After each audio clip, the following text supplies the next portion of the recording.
ఈరోజు తెలంగాణ రాష్ట్రంలో ఆదిలాబాద్ కేంద్రంలోకి రావడం జరిగింది కొంతమంది పట్టభద్రులను కలవడానికి కోసం.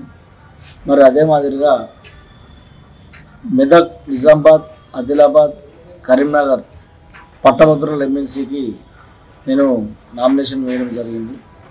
మరి మీరు దయ ఉంచి నాకు ప్రతి ఒక్కరూ ఓటు వేయాల్సిందిగా మొదటి ప్రాధాన్యతగా నేను భావిస్తూ ఉన్నా, విజ్ఞప్తి చేస్తూ ఉన్నా.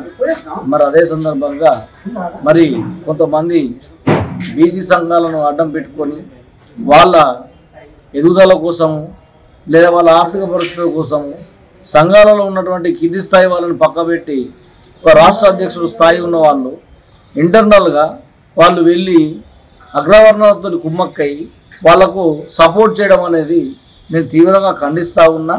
ఎవరైనా బీసీ సంఘం నాయకులు అగ్రవర్ణాల పార్టీలకు సపోర్ట్ చేసినట్టయితే బట్టలు ఊడదీసి అందరం బీసీలతో కొట్టిపించే బాధ్యత తీసుకుంటాం. ఎందుకోసం అంటే మనం ఇప్పటిదాకా బీసీల కోసమే కొట్లాడినాం.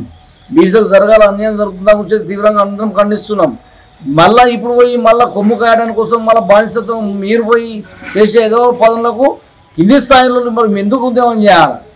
మీరు అమలు అయిన తర్వాత మరి మేమెందుకు మీతో పని చేయాలి? అందుకోసం అందరినీ హెచ్చరిస్తున్నా. సంఘం నాయకులు అంతా ఎవరైనా కానీ అధ్యక్షులే కావచ్చు, ఎవరైనా కానీ మీరు తీరు మార్చుకోండి. ఎవరైనా బీసీ సంఘంలో ఉన్న వాళ్ళకు బీసీ నాయకులు ఎవరైతే మీరు పనిచేసే వాళ్ళకు సపోర్ట్ చేస్తే చేయండి, లేకపోతే లేదు. కానీ మీరు కనుక వేరే పార్టీలకు లేదంటే పార్టీలకు వెళ్ళిపోరు. పార్టీలకు వెళ్ళి వాళ్ళ భజన చేయండి, తప్పులేదు. కానీ సంఘంలో ఉండి సంఘం మద్దతు తెలుపుతున్నామని చెప్పి తెలిపితే మాత్రం తీవ్రంగా ఖండిస్తాం. మీరు ఎక్కడైనా రోడ్ల మీద తిరిగితే మాత్రం తిరగడం ఏడైనా బ్లాక్ చేపిస్తాం రోడ్లన్నీ. ఖచ్చితంగా రాబోయే కాలంలో మీకు పరిణామం హెచ్చరిస్తున్నా. ఈ మొదటి హెచ్చరికగా మీరు భావించాలా. తెలంగాణలో ఎన్ని బీసీ సంఘాలు ఉన్నా సరే బీసీ సంఘం నాయకులకు చెప్తున్నాను, రాష్ట్ర అధ్యక్షులే కావచ్చు ఎవరైనా కానీ వాళ్ళకు అగ్రవర్ణాలకు కొమ్ము కాస్తూ వాళ్ళకు ఓటేయాలని తెలియజేసినప్పుడు మాత్రం ఖచ్చితంగా మీరు ఏ విధమైనటువంటి పరిణామం ఎదుర్కొంటారని ఈ సందర్భంగా తెలుపుకుంటున్నా.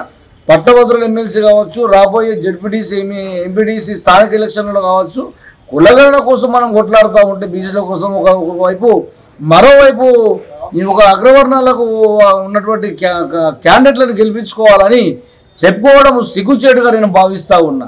నేను ఒక బీసీ నాయకుడిగా గత అసెంబ్లీ ఎన్నికలో 2023లో నేను పోటీ చేసినప్పుడు అనేకమైనటువంటి నాకు తీవ్ర ఒత్తిళ్ళు వచ్చినప్పటికీ బీసీల కోసం ఒడుదడుకులు తట్టుకొని నా ఫ్యామిలీతో కూడా నేను లెక్క చేయకుండా, నేను ఎవరికి భయపడకుండా కూడా నేను అసెంబ్లీలో పోటీ చేసిన. అదే మాదిరిగా 2024లో పార్లమెంట్ ఎన్నికల్లో కూడా పోటీ చేయడం జరిగింది.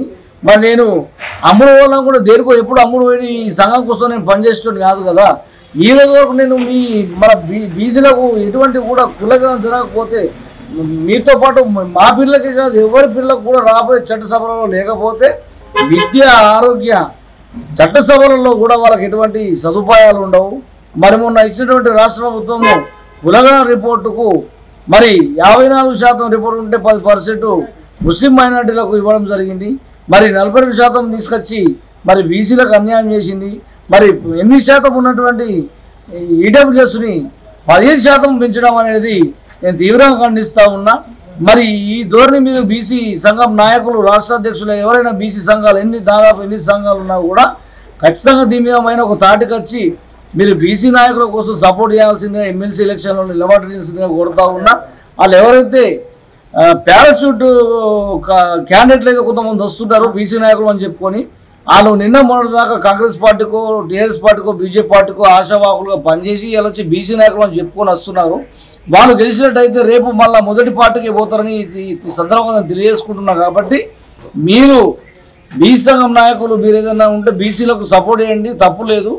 కానీ మీరు ఆలోచన చేసుకోండి. కానీ కింది స్థాయి నాయకులు మీ వల్ల ఇబ్బంది పడతారు, వాళ్ళకి వచ్చే పొరపాట్లు జరుగుతాయి. మీరు ఒక పార్టీలో పనిచేస్తే మాత్రము రాష్ట్ర అధ్యక్షులు కాంగ్రెస్ పార్టీకో, టీఆర్ఎస్ పార్టీకో ఎవరైతే పార్టీలోకి పోయి మద్దతు మాత్రం కింది స్థాయి వాళ్ళు బాధపడే సంగతి వాళ్ళ ఆవేదనలు నాకు చాలామంది తెలియజేశారు. కాబట్టి ఈ విధంగా మొదటి హెచ్చరిక జారీ చేస్తూ ఉన్నాను. జై బీసీ.